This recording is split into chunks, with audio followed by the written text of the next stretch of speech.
এই চ্যানেলে সম্প্রচারিত সকল খবরই সচেতনতামূলক এবং শিক্ষণীয়, কোনো কিছুই প্রভাবিত নয়। গভীর রাতে বাড়িতে ঢুকে বৃদ্ধ দম্পতিকে এলোপাথারি ছুরির কোপ, মৃত্যু স্বামীর, আশঙ্কাজনক স্ত্রী। তৃণমূল নেতার যে খুন, সেই খুনের পর থেকে নিরাপত্তা কিন্তু বেড়ে গিয়েছে তৃণমূলের অন্যান্য মন্ত্রীদের। কিন্তু এই এলাকাতে যে ঘটনা ঘটেছে তা নিয়ে মানুষের নিরাপত্তা নিয়ে কিন্তু একাধিক প্রশ্ন ইতিমধ্যেই তৈরি হয়েছে থমথমে গোটা এলাকায়। রাতে বাড়িতে ঢুকে বৃদ্ধ দম্পতিকে এলোপাথারি ছুরির কোপ, মৃত্যু বৃদ্ধের, আশঙ্কাজনক অবস্থায় হসপিটালে ভর্তি হয়েছে তার স্ত্রী। ঠিক একদিকে যখন স্থানীয় বিধায়ক তথা মন্ত্রীর নিরাপত্তা বাড়ানো হলো, তখনই ফের প্রশ্নের মুখে সাধারণ মানুষের নিরাপত্তা। খুনের কারণ নিয়ে তৈরি হয়েছে ধোঁয়াশা, থমথমে রয়েছে গোটা এলাকা। মালদার হরিশ্চন্দ্রপুর থানার অন্তর্গত কুশলপুর গ্রামে এই ঘটনায় আতঙ্কিত এলাকাবাসী। এর আগে আমার কাছে গল্প করেছিল পীরের মাজারের কাছে, হ্যাঁ, রোডের উপরে ওখানে বকরি চড়াতো গো। আমাকে বললো যে বেহাই আমাকে শাসন করছে। তো কে? তা আমার জামাইদের আছে বোর হোসেনপুরের, হ্যাঁ, ও বলছে কি যে তোকে আমি দেখে নিব। হ্যাঁ, আমার কাছে এটা গল্প করেছিল ওই যে যাকে আজকে ফোন করলো। মানে ওর জামাই কেন শ্বশুরকে ওর শাসন মেয়ে করছিল? যাচ্ছে না ওর বাড়িতে, হ্যাঁ, ওর মেয়ের নিয়ে একটু অশান্তি হতো, ভালোবাসা করে বিয়ে করেছিল, হ্যাঁ, তারপরে অশান্তি করতো মেয়েকে। এখন ওর মেয়ে ও পাঠাচ্ছে না, তারপরে ওর উপরে কিডন্যাপের কেস করলো একটা থানায়, হ্যাঁ, আমাকে আমার ওর নিজের মেয়েকে কিডন্যাপ করে রেখেছে। কত যেয়ে নিয়ে ওই কেসটাকে তদন্ত করে পুলিশ কেসটাকে খতম করেছিল, হ্যাঁ। তারপরে কিছুদিন বাদ এই 10-15 দিন হলো, তো আমার কাছে গল্প করেছিল যে আমাকে শাসন করছে, যে তোমাকে দেখে নিব, তোমার বাচ্চার মন নাই, ওই জন্য আমাদের উপরে কেস করতে যাচ্ছ।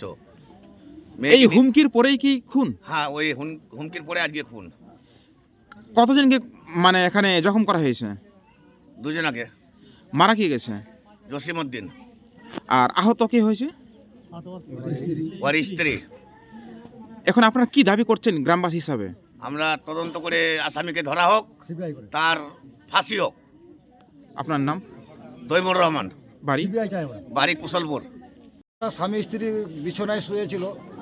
আমরা তো 11টার পর থেকে জেনেছি যে ওখানে ডেট মানে মার্ডারের মতো, যে দেখছি রক্ততে, কে যে মেরেছে আমরা বলতে পারছি না।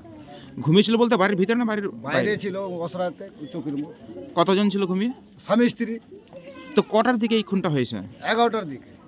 কি দিয়ে খুন করেছে মনে হচ্ছে? এটা যে আমরা বলতে পারবো না, চাকু দিয়ে করেছে কি তারওয়াল দিয়ে করেছে আমরা এটা বলতে পারবো না, কিন্তু তো হাতিয়ারে আছে, ডাং দেওয়া না হয়নি। আর স্ত্রীর হাতটা এখানে কেটে একবার ফাটে গেছে। কারা করতে পারে, কি অনুমান হচ্ছে? এখন আমরা বলতেই পারবো না।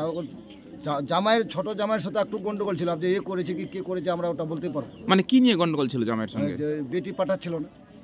তো কতদিন ধরে এই ঝামেলা? প্রায় 6 মাস থেকে 6-7 মাস। তো এই নিয়ে কি পূর্বে কোনোদিন তাদের মধ্যে বিবাদ সৃষ্টি হয়েছিল? কেস করাকরি হয়েছে। তো কতজন খুন করেছে এরকম কেউ দেখতে পেয়েছে কি? বা দেখতে পাইনি, মানে ও দেখতে পাইলে ওর স্ত্রী দেখতে পাবে। তো ঘটনাস্থলে কি মারা গেছে না হাসপাতালে যাওয়ার পর? হসপিটালে, চাচল সুপার হসপিটালে মারা গেছে। কে মারা গেছে? জসিমউদ্দিন। আর যখন কে হয়েছে? ওর স্ত্রী। পুলিশ এসেছিল ঘটনাস্থলে? হ্যাঁ, পুলিশ এসেছিল, আইসি সাহেব এসেছিল।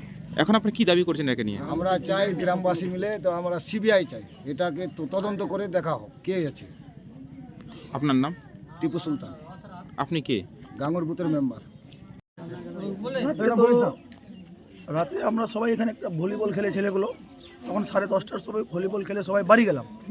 এবার বাড়িতে গিয়ে খাওয়া দাওয়া করে ল্যাপের ভিতরে, ঠান্ডা দিনে তো সবাই ল্যাপের ভিতরে, ওই ল্যাপের ভিতর থেকে হালকা আওয়াজ পাওয়া যাচ্ছে কান্নাকাটির মতো। তো ভাবলাম যে কে কান্না করছে, একটু পরে দরজাটা খুলে দেখছি যে ওদিক থেকে কান্না আসছে। তো যেই লোকটার বাড়িতে ঘটনা ঘটেছে ওর আবার হার্টের প্রবলেম আছে, তো আমরা ভাবলাম মানে হার্টের কোনো প্রবলেম ঘটেছে, এই জন্য কান্নাকাটি করছে। এবার আমরা তড়িঘড়ি গ্রামবাসী, আমি আরও 2-4 জন ছিল, তড়িঘড়ি গিয়ে দেখছি যে ওর বউটা বারান্দায় শুয়ে আছে রক্তাক্ত অবস্থায়, আর ওর স্বামী ইসের খাটের উপরে মানে চৌকির উপরে আছে একদম পুরো রক্তাক্ত অবস্থায়। এবার ও তো কিছু বলতে পারছে না। আমরা গ্রামের মানুষ তড়িঘড়ি করে দেখলাম, ওকে হসপিটালে নিয়ে গেলাম। প্রথমে আমাদের হরিশ্চন্দ্রপুর হসপিটালে, এখান থেকে ডাক্তারবাবু দেখেই বলছে এখানে আমরা ট্রিটমেন্ট করতে পারবো না, একে রেফার করা হবে চাচল সুপার হসপিটালে। চাচল সুপার হসপিটালে নিয়ে যেতে যেতে ওখানে কিছু প্রাথমিক ট্রিটমেন্ট করার পরেই মারা গেছে। মানে রাত্রেই মারা গেছে? রাতেই মারা গেছে। আর কি দিয়ে খুন করেছে তাদেরকে? এটা তো অনুমান করা যায় কোনো কাত্তা বা কোনো তরবালি হবে। কি কি জায়গাতে আঘাত করেছে, কোন কোন শরীরে কোন অংশে আঘাত? শরীরের বয়স্ক মরদ লোকটার যেটা ওর মাথায় আঘাত হয়েছে 3-4 জায়গায়, প্লাস হাতে এই জায়গায় আঘাত হয়েছে, আঙুলগুলো কাটা আছে। আর ওর স্ত্রীর? ওর স্ত্রীরও মানে পিঠের দিকে আছে আর হাতে আছে। বলছে কারা করতে পারে, কিছু অনুমান করতে পারছেন? না, এরকম তো ওর বয়স 70 বছর, এখন তো ওর সঙ্গে কারো গ্রামে কোনো বিবাদ নেই, সম্পত্তি কোনো ঝামেলা নেই।